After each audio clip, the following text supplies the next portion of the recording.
Gosto muito do que estás a ouvir. A propósito, desculpa lá estar a interromper, mas já és cliente Iberdrola?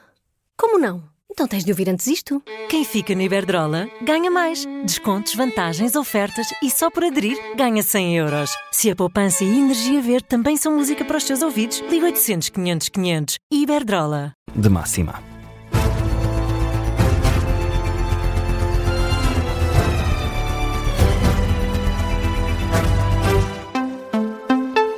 Jornal das 10, na Rádio Observador, a edição é do Miguel Cordeiro e começamos com a polémica em torno das escutas a António Costa no âmbito do processo influencer.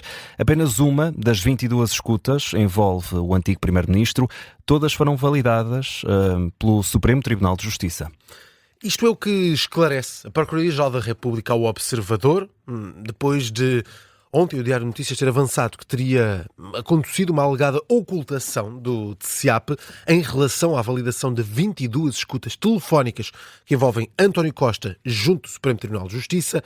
Este caso foi criticado por parte da defesa de António Costa, por parte do Presidente da República e também por vários candidatos a bem, outras figuras da política nacional. Mas a Procuradoria-Geral da República emitiu mais esclarecimentos sobre esta polémica e conclui-se que, afinal, Rui Casanova, apenas uma escuta envolvia António Costa. Sendo que todas as escutas realizadas entre 2020 e 2022 e que envolvem o ex-primeiro-ministro já tinham sido validadas no passado pelo Supremo Tribunal de Justiça.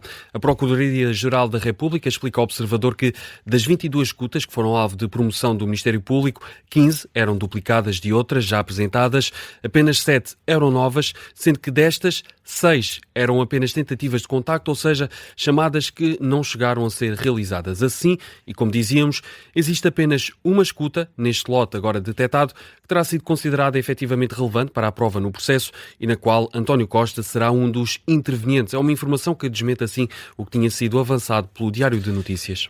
Importa explicar que estas escutas telefónicas não foram realizadas diretamente ao telefone de António Costa quando era Primeiro-Ministro. Sim, estas escutas resultam de conhecimento fortuito, ou seja, aconteceram por António Costa ter falado com alguém que estava efetivamente sob escuta no âmbito do processo influencer, como os antigos ministros João Pedro Matos Fernandes ou João Galamba. O comunicado da Procuradoria-Geral da República é taxativo, diz que António Costa nunca foi diretamente objeto de escutas telefónicas, nem de vigilâncias, nem quando era Primeiro-Ministro, nem quando deixou de o ser.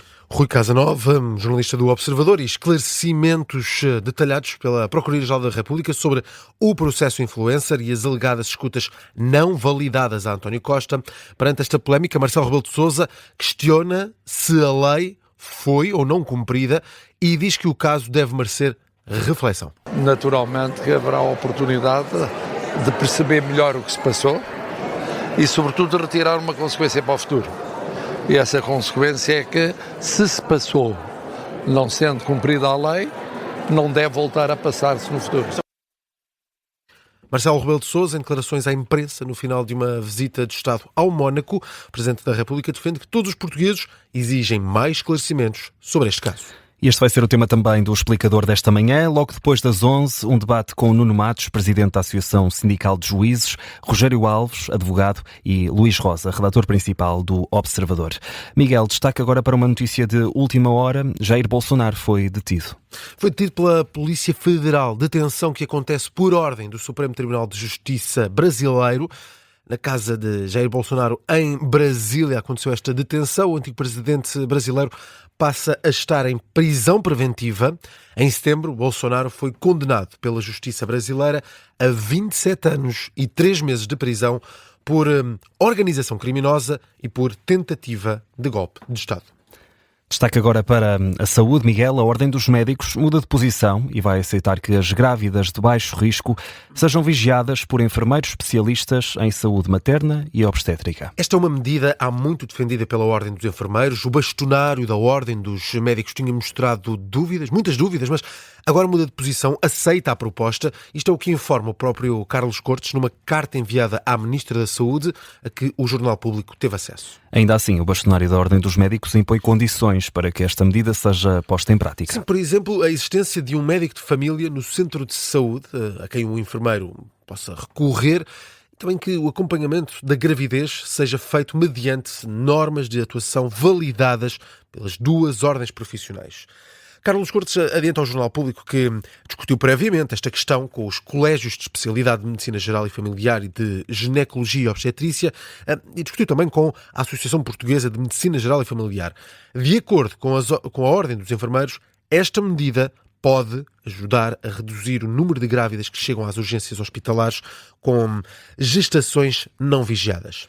Os líderes da União Europeia encontram-se hoje para discutir a proposta de paz dos Estados Unidos para a Ucrânia, isto numa altura, Miguel, em que Donald Trump aumenta a pressão para que Zelensky aceite o acordo. O presidente dos Estados Unidos da América dá menos de uma semana para a Ucrânia aprovar esta proposta. Trump definiu como data limite a próxima quinta-feira. É dia de ação de graças nos Estados Unidos. Donald Trump ironiza, diz que se a Ucrânia não gosta do plano, pode simplesmente continuar a lutar. Zelensky responde assim. Este é um dos momentos mais difíceis da nossa história. A Ucrânia está sob forte pressão e tem de fazer uma escolha muito difícil. É a perda da dignidade ou o risco de perder um parceiro-chave. Ou 28 linhas difíceis de aceitar, ou um inverno extremamente rigoroso.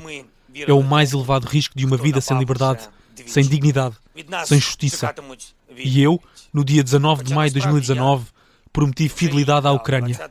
Eu, Volodymyr Zelensky, escolhido pelo povo ucraniano, tenho a obrigação de defender a soberania e a independência deste país. Volodymyr Zelensky, волею народа обраний, президентом України. Posição firme de Zelensky. Estas declarações estão num vídeo divulgado nas redes sociais.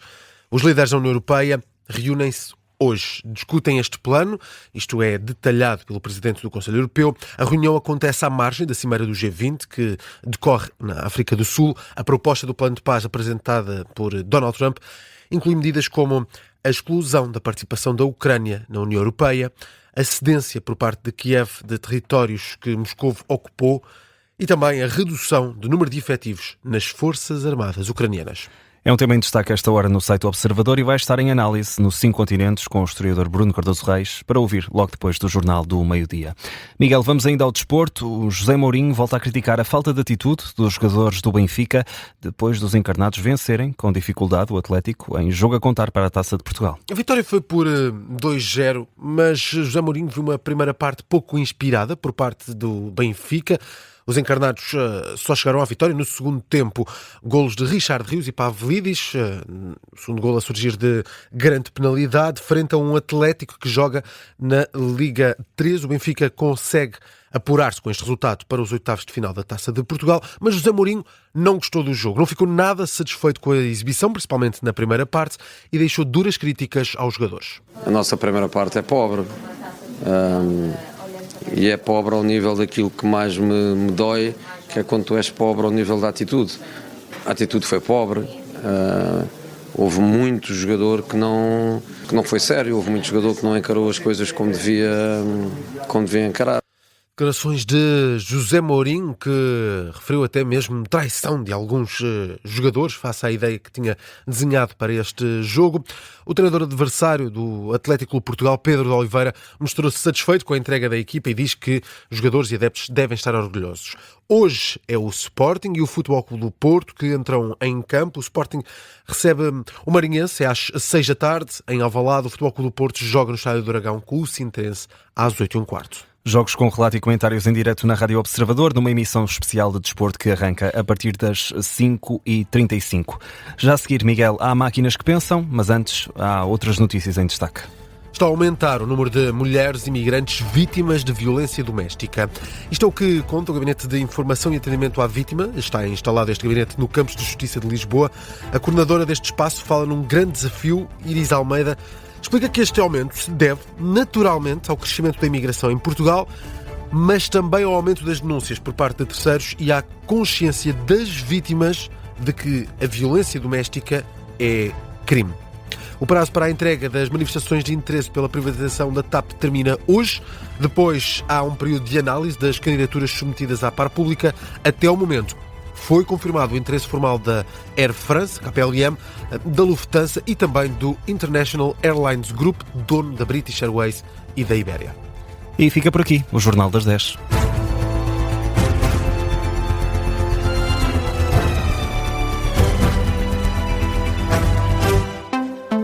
Gosto muito do que estás a ouvir. A propósito, desculpa lá estar a interromper, mas já és cliente Iberdrola? Como não? Então tens de ouvir antes isto. Quem fica no Iberdrola ganha mais. Descontos, vantagens, ofertas e só por aderir ganha 100 euros. Se a poupança e a energia verde também são música para os teus ouvidos, liga 800 500 500. Iberdrola.